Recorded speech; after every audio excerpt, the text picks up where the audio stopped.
up next we have Adria again from Google. Adria will be giving a short talk on side channel analysis and what can go wrong with TEs.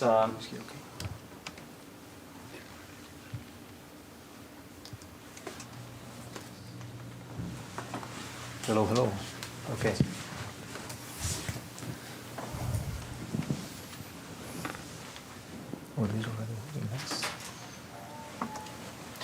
Okay, so thanks everyone for the talk, and thanks Dan for introducing some of that, because you made my life much easier. I want to track my time. Let me get my...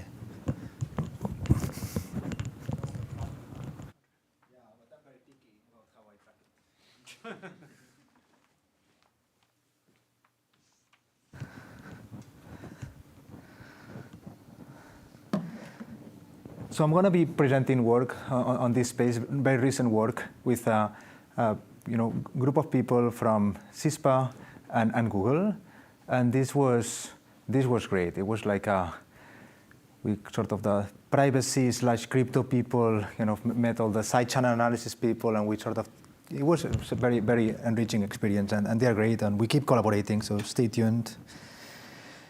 This is the outline, what I'm going to talk about. I'm going to mostly present this work called SNPIC that will be at NDSS. But along the way, I'm going to try to introduce a lot of concepts. So in a sense, it will be a continuation of the tutorial earlier.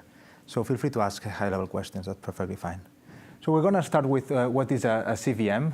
We're going to try to refine the idealized abstraction and clarify these tensions between the vendor thread model and the application thread model, right, touching on something that Dan had covered earlier. We're going to try to go a bit deeper on that front. So the goal of confidential VMs is to essentially elevate the thread model in traditional cloud computing by enabling confidentiality. Applications are not by default observable by the hypervisor running the VM in the cloud. Attestable, there's a mechanism for users. This could be you from your laptop or a company that uses this technology to attest that a given binary is being run. And typically, root of trust is in the hardware and the firmware that's operating it. Okay, in this talk, I'm going to be Intel TDX and AMD SEP-SMP are examples of this technology. I'm going to be focusing on AMD SEP-SMP. Okay. So this is just a depiction of what I just said. Typically, the hypervisor that runs in the cloud, a given VM is trusted and orchestrates VMs for efficiency, and this is great. They can share resources and therefore scale and with the same hardware. In the CVM setting, that hypervisor, that orchestrator that runs VMs are not trusted. So this is a big leap in terms of thread model, and this is what the CVMs are trying to provide. And of course, you can build on top of that, like with mechanisms around that. You can build systems. So the insufficient ideal view for this talk is that these are some sort of hardware-based inscrutable black boxes that compute public functions. One could try and model them in this way. This is a simplistic, insufficient view for what we did. Okay, so let's try to dig a bit deeper without getting into, system security research. Okay, so bear with me. So we have a hypervisor. Okay, this is a machine that I have a high-level question. So when you say that the hypervisor's behavior is verifiable, what I'm taking away is that you can check whether the guest behavior is verifiable. The hypervisor, I'll get to that. The hypervisor is not trusted. Right, so their behavior is verifiable, you said, right? So the role of that is to basically check against them saving perhaps information which was used in this computation, which they can process after and reveal some information about. Let me tell you this story step by step, and maybe we'll go back to the question to see if it's clarified. Okay. So there's a hypervisor. There's some code. Okay. QEMU is the open source version of this. Okay. And this lives within an ecosystem in the cloud. Okay. Amazon Web Services, Google Cloud, whatever, or within a company, whatever it is. There's some code that runs a virtual machine. Okay. A virtual machine is You know what a virtual machine is? Okay. So then, and that runs on some hardware. The hardware has a fused private key. So every CPU has its own key. And then there's some code that this virtual machine wants to run. Okay? And this, in the setting that we care about, this code takes some inputs. Maybe the goal of this code is to build a histogram. And the inputs that it takes come from a phone or whatever, outside the system. Okay? So how does attestation work? How this verifiability works? So when the hypervisor launches this virtual machine, the firmware has a mechanism interacting with this to generate a key so that this communication channel is encrypted, so think of it as a public key, and also assign measurement. A measurement is, a description of everything that was used to, the context in which this virtual machine was launched, okay? Up to including the operating system, everything, okay? The code that is running, the application that is running, and that's sent to the user, okay, of the virtual machine, signed using this key that lives in the chip.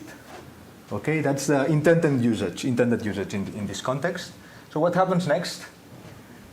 There's a hardware vendor, AMD, okay, that offers a service so that you can say, hey, here's the measurement that I got. Can you verify that this indeed came from one of your chips? And that's what they do, and the user can verify that indeed that's the case. Okay. So going back now to your question, what you verified here is that, okay, my expectation of the code that was going to be run here if I provide my input is indeed what I expected. And there's caveats to that, but okay. So you basically get as much protection as you expect from the expected codes running, not any less or any more. I don't know what you mean by protection. These are about transparency. So if my code says that I'm going to take 10 numbers and add them up, this is a mechanism for indeed doing that, yeah, and not taking the numbers and not adding them up. Yeah, I was thinking if I'm doing the transparency because I want to be sure that I have privacy preservation. That's one way of going about it. I can promise that I will add the 10 numbers, and then I'm going to sample a Laplace inside this code, a random variable, and then add to it, and that's what I'm going to release. Yeah. In that case, I can sort of lift that transparency along with the confidentiality, because this Laplace sample needs to be private, to a privacy guarantee. Yeah. So then you send the encrypted data, and then the computation starts. And now when things get tricky once you zoom in, because VMs the beauty about VMs is that they don't know they're VMs, right? So all the resources are shared across VMs, and that's the point of cloud computing. Okay, so this VM is running in an environment that it believes is for itself, but it's like this movie Truman Show. Okay, everything's simulated around the VM, but the VM doesn't know. So okay, all the attacks kind of go along those lines. So what happens then? There's this interaction with resources that many VMs use, and there's a computation. There's protections in the firmware, crucially a memory controller that controls this interaction, and here's where the leakage happens, okay, in this computation, where these resources, including the page table that is handled by the VM, that the hypervisor can be manipulated by the hypervisor in ways that amplify the leakage, okay? And I'm going to describe what the leakage is next, but I don't want to get into details too early. All right. What do you think, Micah? Is this a good? Okay. Oh. I have a second question. So we have to trust the hardware vendor. Oh yeah, that comes next. Good point. Yeah. That's now is when the threat model comes into play, right? What's going on here? I introduced a few assumptions along the way, right? So first of all, this hardware vendor had to provide a key for signature verification, really. So we have to trust that there's no collusion between these two, right? So there's a non-collusion assumption already implicit in that AMD shouldn't collude with whoever is running this. Otherwise, you could just give any material, right? This fuse key is very important that it stays in there. And there's lots of research on extracting them, and with both physical and software attacks. So there's also this assumption, which we'll introduce another non-collision assumption, right? That there has to be a mechanism for the client to obtain the right code. Maybe to even make sure that all clients get the same code, okay? So that's another assumption, okay? And then there's the question of, well, is this trusted? And this is what Dan was touching on. I'm contributing to an analysis. Is this Laplace sampled correctly? Are side channels, an issue in this context? This is another question, okay? So this is to say that this technology doesn't immediately lead to a system, right? It depends on how you use it. Just because you said, is it trusted, I just want to add that, you spoke to this, I just want to emphasize that, is it trusted and correct? Because, in practice, a lot of what happens, the leakage occurs because there's just simply a software bug in the guest code. Yes, I'm gonna distinguish those two. Sorry. This is great.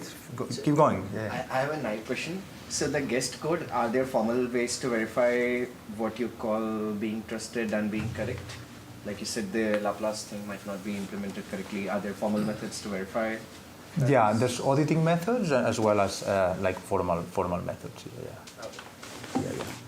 Let's keep going. Okay, so this talk is going to be about this.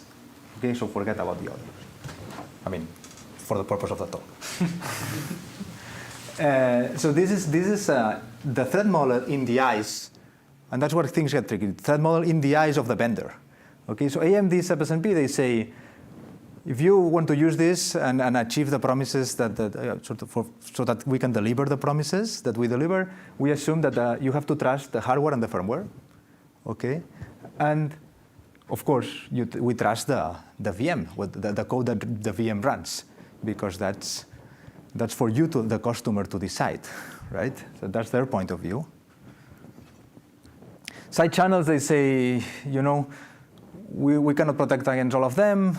Maybe in the future we'll cover more of them, and I think they believe this is part of a discussion. So I think we're optimistic about this message. This means that we can influence what they can cover or not cover, what mechanisms they have. It depends on how we communicate the issues that we find, and which means that from their point of view, side channels and attacks like prime and probe are outside of the threat model.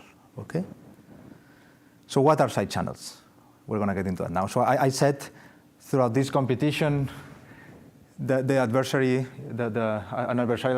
hypervisor can leak additional information by lying about, the availability of resources. Going back to the Truman Show, you can say you can close the library so that they have to go somewhere else, and then see this is the idea. So this is by Ray. I love this. I love this as a depiction of what a side channel is. Yeah, there's a system that works as intended. It's bulletproof really, but then usage leaks in ways that no one anticipated. I don't think it was within the threat model that paint can over the years. Okay, and then maybe now a bit more seriously, this leaks information. How much? Well, you can do the math for how much, right? Roughly, yeah. Is that information too much? Well, it depends, right? Yeah. Okay. So what are seriously side channels in our context? Okay. So we have some software. This is how machines work. So for people that have taken engineering or in computer science, as opposed to computer science, this will be obvious. But when we run a program, the code gets distributed in memory in a machine. And then when you execute it, the code is fetched, executed, and then data is stored in memory. And we distinguish between instruction fetches and memory accesses. Okay, this memory is organized into chunks that are called pages, typically 4 kilobytes each. And then the guest OS has a page table to manage memory efficiently. So you cannot store all memory in the same place. So sometimes what you do is bring a page table closer to the CPU. Okay, let's leave it at that. And in CVMs, this memory is encrypted. Okay, in a very specific way. And then here's where the bads come, right? The malicious hypervisor controls this nested page table, as I showed earlier, so that it can lie about the availability of some pages. Cache side channels attacks are not mitigated. I won't describe exactly what they are. But, malicious hypervisor can, in some cases, for AMD sub-SMP, read this ciphertext. Okay, and this is important because if you can read memory, either the guest encrypts all of memory every time it accesses it, or you're gonna let what changes throughout the execution because ciphertexts have to change. Okay, so that's another piece of leakage. So essentially, memory access patterns are leaked to some extent. Okay. And then performance counters, which are available in some versions of AMD sub-SMP, also are leaked. These are, and this goes back to this trade-off that Dan was pointing at. You need to have a kind of, you want a black box that you can debug, right? So if your VM is very slow, it's very important for like system operators to be able to tell, okay, how many context switches are happening here? How often am I having to bring pages into memories? What's wrong? What is this workload so slow, right? Because if you fix that sort of thing across, 1,000 VMs, that's a lot of performance. Okay, so this tension between debugging and kind of making into a black box is what maybe also plays a role in what they protect that they don't protect against. So what are the consequences of this? Well, nested page table leaks memory access patterns at 4 kilobytes granularity. So the attacker knows with some noise to what extent that's, access patterns in the code up to that granularity.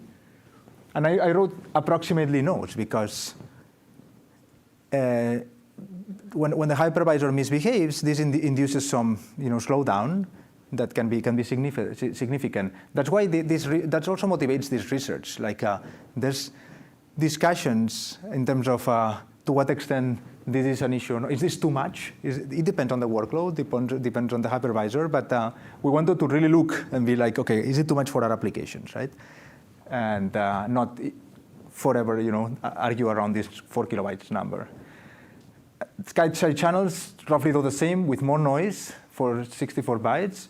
Then ciphertext leak at the byte granularity, whether something was changed or not. And then performance counters typically leak information like how many assembly instructions were executed since the last time you read that counter, how many branches were taken, and stuff like that. So this leaks information related to the control flow graph of the execution. Okay? Is this a lot of leakage? Is this not a lot of leakage? It depends where you come from, I guess, or what's your incentive system. So this, I'm going to just flash this to say that this high-level threat model that was sort of more or less clean that I showed is not uniform across vendors, and it's evolving. And maybe there's we have some ability to influence it, but that's kind of preventing us from having this very clean formalism about what these CVMs provide or don't provide. Kind of trying to answer Adam's question from the tutorial. This maybe will evolve, I don't know, but it's sort of fuzzy at the moment, really. They all have their own concepts, and there's no unified model. And you add in the trusted execution environment solutions that are not VM-based, and yet more rows. Oh, yeah. I didn't even get into those. Yeah, I don't even want to even get into those. Okay, so what are the applications that we see out there? Because for this sort of leakage that we saw for crypto applications, how to mitigate it for crypto applications is sort of well understood, right? When these enclaves run on devices, the motivation on devices like phones or like this sort of keys, right, that I got from Google, the sort of application that runs in them is well understood to some extent. It's mostly like signing. So the canonical example for the type of researchers that we collaborated with is stealing a high entropy,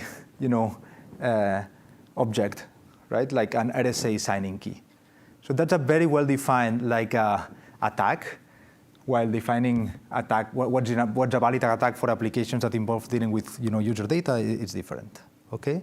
So what applications have we seen as this sort of trusted environments move from tiny devices to cloud?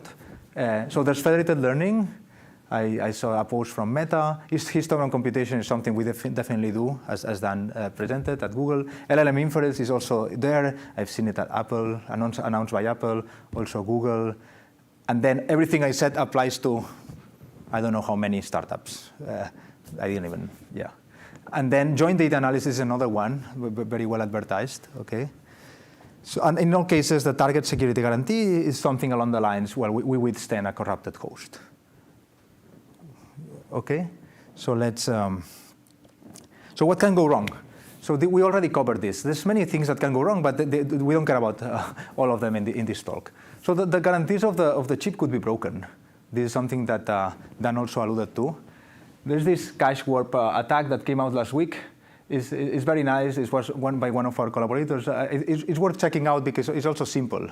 It has to do with another VM messing with a few counters until you can steal information from the neighboring VM in the context of AMD SFSP. So this is the sort of thing that AMD takes, embargoes for 6 months, fixes, releases a patch, and then when the conference happens, or maybe 6 months after that, the researchers proudly advertise, we broke AMD SFSP, it's now already been patched. They accepted this as a genuine attack, and they patched it. That's sort of the ball is on AMD's court type of issue, okay? And then there's the application leaks. This is what, sorry, I forgot your name. The issue that you alluded to. What if this Laplace is not sampled correctly? What if, floating point issues, lead to, leakage ultimately? And then this is the one that we care about in this talk, okay? So these are all different.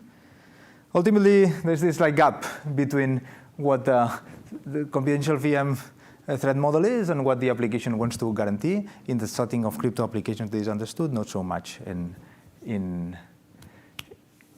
the data analysis world.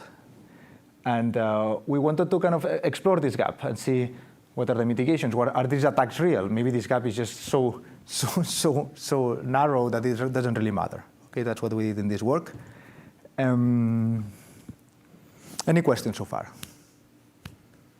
Hopefully it's clear what we want to do. Okay. So we want to get a sense of whether these side channels are a real issue for this kind of workloads, even define what an issue is, provide mitigations, but we don't want to do it in a, mathematical model that we come up with, but with real hardware. So we chose AMD SFSP. In subsequent work, we work with TDX as well. And we built this generic framework in the form of a kernel patch that efficiently gathers all this information from a workload in a kind of workload-independent way. So this will just try to get efficiently as much information at all these levels of granularity. And this you can look at, this you can use. It's available as part of the same Parfait repo that Dan was talking about. So we want to also provide formal definitions. These formal definitions that we provide in the paper for what it means to steal information are the type of definitions that Adam presented, but some a little bit rehashed for what we care about here. So they are not maybe that, they're not novel in this context, but they really were interesting. It was very interesting to discuss them with our side channels folks. They really said, oh, here's an attack. And I was like, this is not an attack. This I already knew. So with this sort of, it was funny. I was sort of most of the time playing the role of someone that is really trying to defend the system, because many of the attacks that they would, or that intuitively you may think are attacks, may or may not be attacks. We looked a lot at the literature of how to define attack, reconstruction in particular. This member-fetch inference is fine, but reconstruction is very slippery and very interesting. And It's very, very easy to fool yourself into believing you have an attack when you, in fact, maybe you don't. Yeah. Anyways, we got serious about this, and we analyzed a bunch of toy examples, both from examples that we came up with that were simplifications of real workloads and actual real workloads, like implementations of private information retrieval in TEs, signals or RAM implementations, even our own, like in our team at Google, stable DP histograms implementation. Yeah. Yeah, do you have a quick example of any of these sorts of attacks that actually aren't attacks? I'm alluding to an attacker that samples from a distribution, like it's like coming into this room and saying, I don't know, I know you're probably a male.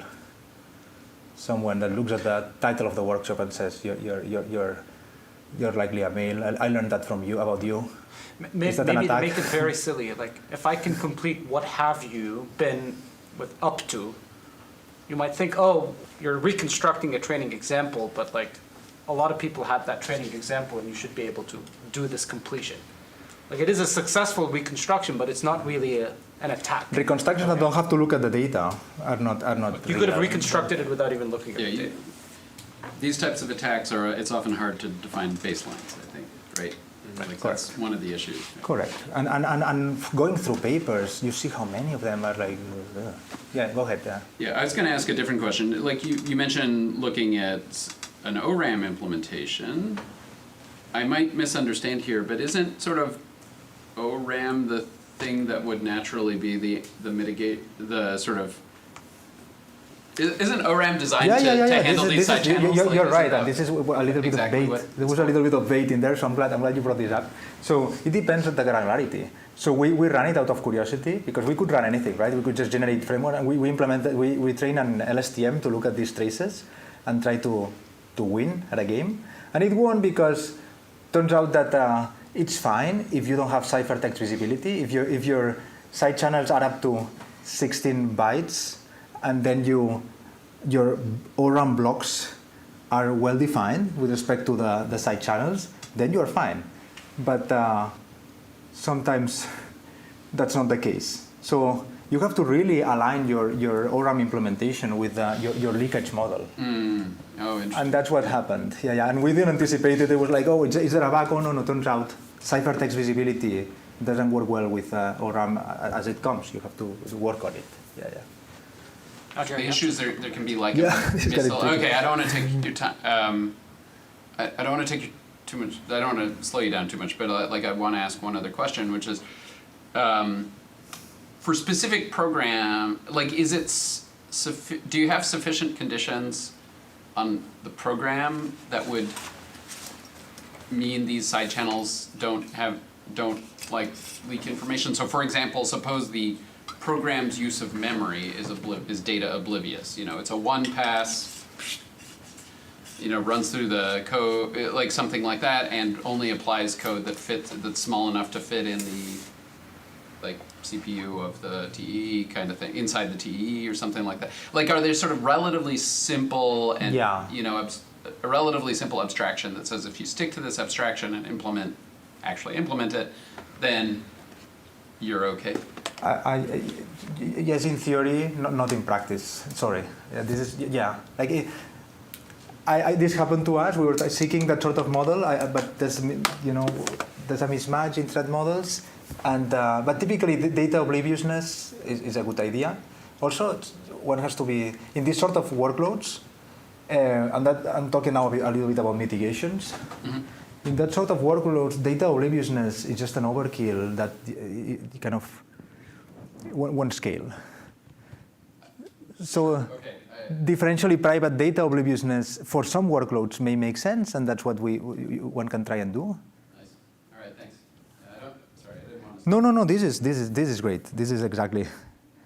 Or we can of course discuss more online. I'll give you a peek of the results, but I'll skip over this sort of characterizing what the adversary can do in our model. It can inspect the code, it can inject civils, which is very important, and it can induce additional side channels, and then we look at reconstruction and membership inference attack style things. this is my, well, our like description of the system and how it's used in this offline training phase and the online training phase. Something very useful is, I mean, a nice observation is that you can learn leakage models from these workloads and then use them online. And this is my, description of what a stable histogram implementation would be. Okay, this is a typical noise and threshold approach to histograms in the financial privacy. And the point here was to look at, this is a very, very toy example, to look at whether if you implement the stable histograms, leakage kills the DP guarantee. And this is a membership inference attack, right? A bunch of normal.com and then an embarrassing.com at the end. Can I tell them apart? The answer is very easily yes, but then you can fix this by using the type of DP mitigation, to partially fix it, the type of DP, inspired noise injections that one can do at the guest level, okay? So what are the next steps? And I'm gonna finish with this. According to my time, I'm sort of fine. So we wanted to, next steps are investigating other applications like LLM inference, for example, and vendors. So we've been working on that, so stay tuned. This is something we've done too. In a sense, the threat model is much simpler. What's an attack is much simpler to define because you can steal the author, steal the input. And it's still not something, high entropy, generally speaking, but it's easier to justify and define. Then better application-specific mitigation and trade-offs is also something that we are investigating. And along the lines of your comment, Adam, like you can try and throw a RAM at 2 gigabytes of memory, but even just the polylog overhead or the log overhead of the best solution is just, going to be too much. So we're looking at ORAM variants that apply to important, applications like histograms. And then, in terms of defense in depth, this is something that Dan also commented to in terms of that Willow protocol and how to implement it. We're looking at relaxations, whether we can have a defense in depth approach where we use CVMs as glass boxes as opposed to black boxes, and we use them for.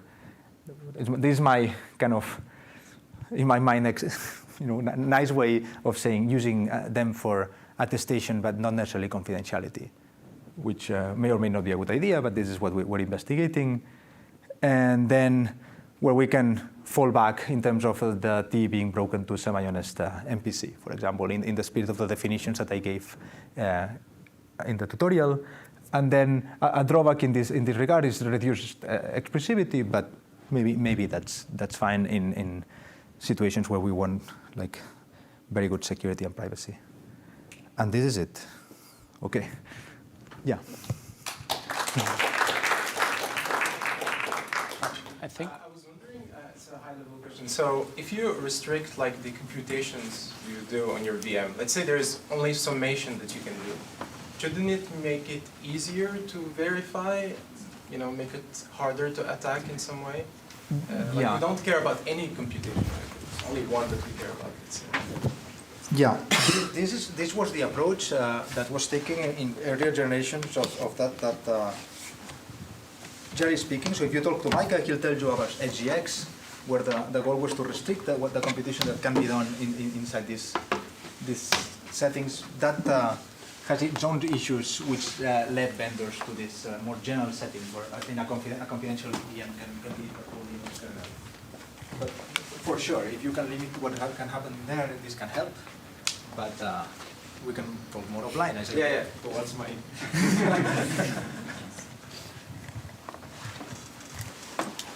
All right, we have a very short talk, and then we're going to break for lunch by Chavi.